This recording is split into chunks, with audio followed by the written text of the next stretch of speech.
En el corazón de la antigua aldea de Siloé, donde las montañas besaban el cielo y el río cantaba melodías ancestrales, vivía Elías. Era un hombre de fe profunda, conocido por su devoción inquebrantable y su meticulosa observancia de cada precepto. Desde el amanecer hasta el anochecer, Elías dedicaba su vida a la oración, al estudio de las Escrituras y a las obras de caridad. Su casa era modesta, pero su corazón, creía él, debía ser un templo inmaculado, digno de la mirada divina. Sin embargo, a pesar de su piedad, una sombra persistente se cernía sobre su espíritu.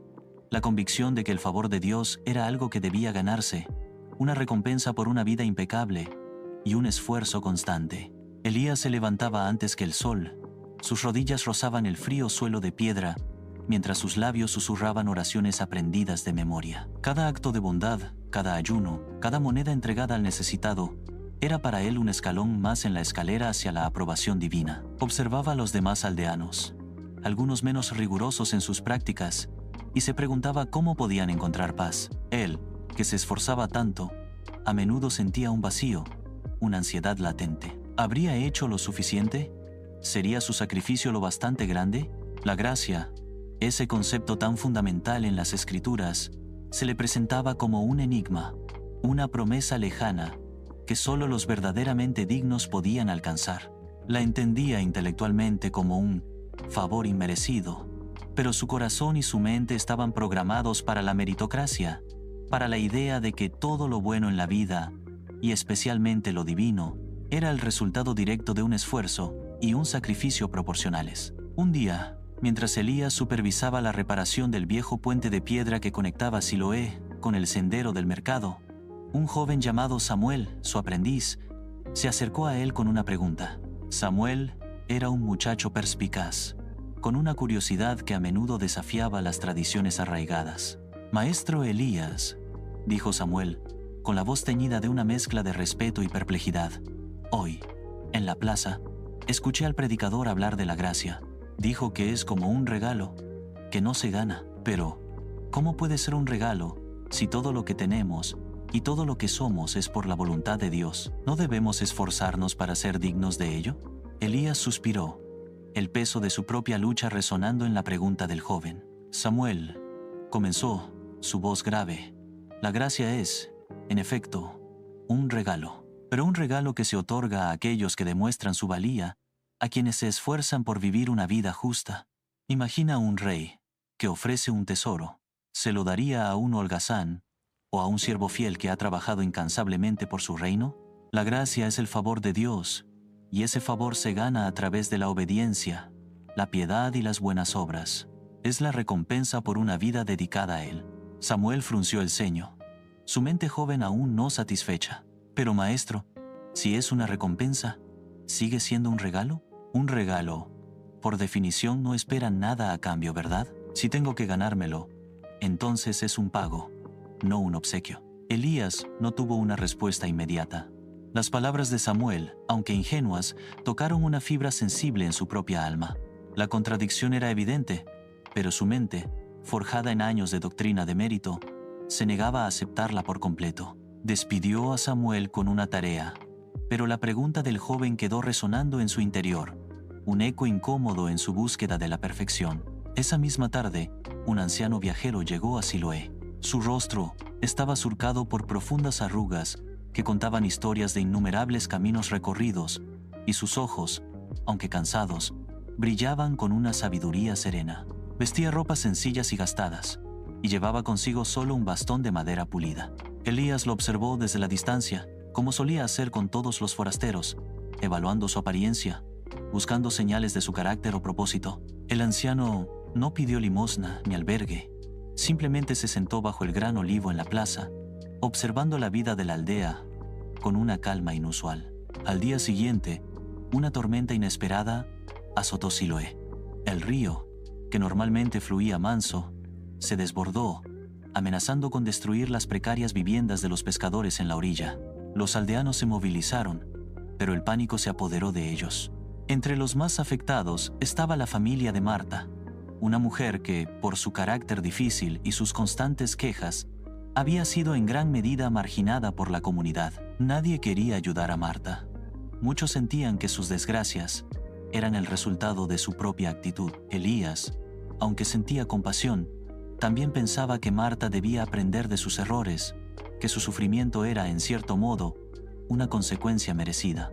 Para sorpresa de todos, fue el anciano viajero quien se levantó y sin decir una palabra comenzó a trabajar. Con una fuerza que desmentía su edad, apiló sacos de arena, desvió el agua y reforzó los cimientos de la casa de Marta. No pidió ayuda, no buscó reconocimiento, simplemente trabajó, con una determinación tranquila y un espíritu de servicio puro.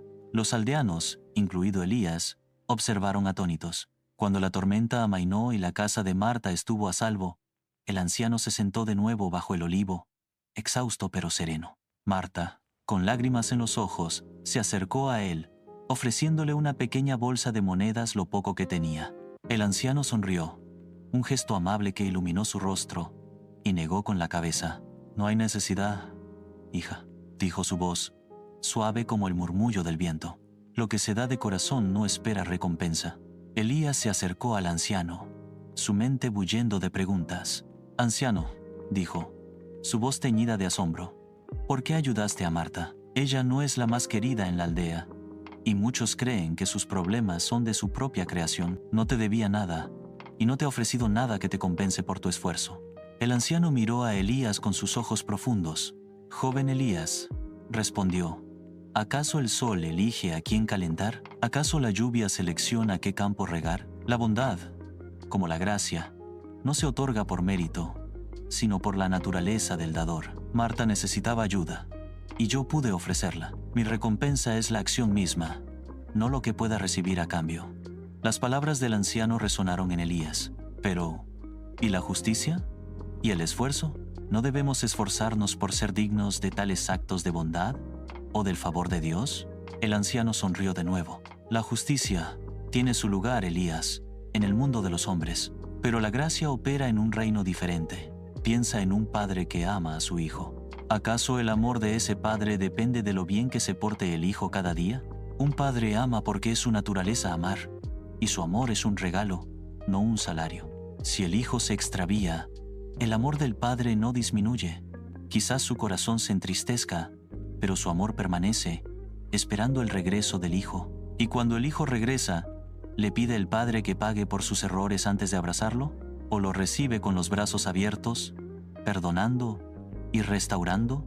Esta conversación, sencilla pero profunda, fue el primer golpe a los cimientos de la fe de Elías basada en el mérito. Recordó la parábola del hijo pródigo, una historia que había enseñado muchas veces, pero que siempre había interpretado desde la perspectiva del hijo mayor, el que se había quedado en casa y había trabajado fielmente. Siempre había sentido que el padre había sido demasiado indulgente con el hijo menor, y que el hijo mayor, el que se había ganado su lugar, había sido injustamente tratado. Las palabras del anciano, sin embargo, le ofrecieron una nueva lente a través de la cual ver la historia.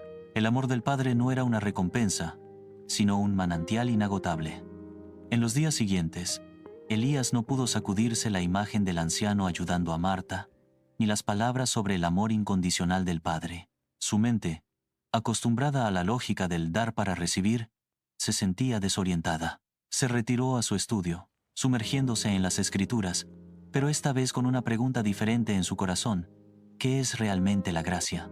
Releyó pasajes que antes había entendido como llamados a la obediencia estricta, y ahora veía destellos de una generosidad divina que trascendía toda lógica humana de mérito.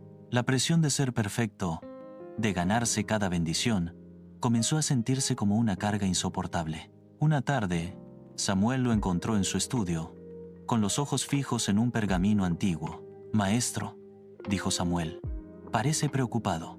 ¿Es por la cosecha o por las nuevas regulaciones del mercado?» Elías levantó la vista, su rostro surcado por una nueva clase de fatiga, no la del esfuerzo físico, sino la de la lucha espiritual. «Samuel», dijo, «estoy luchando con la gracia, con la idea de que Dios nos ama, no por lo que hacemos, sino por quién es Él. Siempre he creído que debemos ganarnos su favor, que cada acto de piedad es un pago por su bondad. Pero el anciano, sus palabras, me han perturbado». Samuel se sentó en silencio, escuchando atentamente. Elías continuó: su voz cargada de emoción. He enseñado la parábola del hijo pródigo innumerables veces. Siempre me he identificado con el hermano mayor, el que se quedó y sirvió fielmente. Sentía que el padre había sido injusto al recibir al hijo menor con tanta alegría, sin exigirle una penitencia adecuada. Pero ahora veo al padre de una manera diferente. Veo un amor que no calcula, que no exige, que simplemente da. Un amor que no espera a que el hijo se gane su regreso, sino que lo celebra por el simple hecho de que ha vuelto. Elías hizo una pausa. Sus ojos se llenaron de lágrimas. Y si el amor de Dios es así, Samuel, si su gracia es un regalo tan inmerecido, ¿qué significa eso para mí? Para toda mi vida de esfuerzo, de intentar ser digno, ¿significa que todo ha sido en vano? Samuel, con una sabiduría que a veces superaba su edad, respondió: Maestro, quizás no ha sido en vano, sino una preparación. Quizás el esfuerzo nos enseña la profundidad de nuestra necesidad, y solo entonces podemos apreciar la magnitud del regalo. Si el padre hubiera exigido al hijo pródigo que se ganara su perdón, ¿habría sido un regalo o una transacción? Las palabras de Samuel fueron un bálsamo para el alma de Elías. No, su esfuerzo no había sido en vano. Había sido el camino que lo había llevado a este punto de profunda introspección. La gracia no anulaba la importancia de las buenas obras, sino que las recontextualizaba. Ya no eran un medio para ganarse el amor de Dios, sino una expresión de gratitud por ese amor ya recibido. La gracia no era una recompensa, sino el punto de partida. Era el manantial del que fluía toda bondad, toda paz, toda verdadera piedad. Elías pasó los días siguientes en una profunda meditación y oración, pero esta vez, sin la carga de la obligación, sintió una ligereza que nunca antes había experimentado. La presión de la perfección se disipó, reemplazada por una abrumadora sensación de gratitud. Comprendió que la gracia no era un concepto abstracto, sino una fuerza viva, el aliento mismo de Dios que sustentaba su existencia, sin importar sus méritos o deméritos. Un día, mientras caminaba por la aldea, vio a un grupo de aldeanos discutiendo acaloradamente con un mercader forastero. El mercader había estafado a varios de ellos, vendiéndoles productos defectuosos a precios exorbitantes. La ira y el deseo de venganza bullían en el aire. Elías, que en otro tiempo habría exigido justicia y castigo, se acercó con una calma inusual, escuchó pacientemente a ambas partes y, en lugar de condenar al mercader, le ofreció una oportunidad. «Mercader, has actuado mal y has causado daño a nuestra gente», dijo Elías. «La justicia exigiría que fueras castigado, pero la gracia nos enseña que hay un camino hacia la redención. Si devuelves lo que has tomado y prometes enmendar tus caminos, la aldea te perdonará. No te pedimos que te ganes nuestro perdón, sino que aceptes nuestra oferta de misericordia». El mercader, sorprendido por la clemencia, se arrepintió, devolvió el dinero, pidió disculpas y prometió no volver a engañar. Los aldeanos se conmovieron por la sabiduría de Elías, vieron en él una transformación. Elías había extendido la gracia, porque él mismo había experimentado su poder transformador. La vida de Elías en Siloé cambió radicalmente. Su piedad se hizo más profunda. Sus oraciones eran gratitud por un amor ya recibido. Sus obras eran manifestación de amor. Liberado de la presión de ser perfecto, encontró la libertad para amar y servir. Samuel se convirtió en un ferviente seguidor de la fe de Elías. Juntos, Elías y Samuel comenzaron a enseñar sobre la gracia en la aldea. Explicaron que la gracia no era debilidad, sino la mayor fortaleza, el motor para el amor y el servicio. Era el aliento que permitía vivir sin culpa y con esperanza. Elías se convirtió en el faro de la gracia en Siloé. Su rostro irradiaba una paz serena y una alegría contagiosa. Había descubierto que la gracia era el camino mismo, pavimentado con el amor inmerecido de Dios. En esa revelación, encontró la paz para su alma y la inspiración para extender ese amor. La gracia era el manantial inagotable de la vida, fluyendo libremente para todos.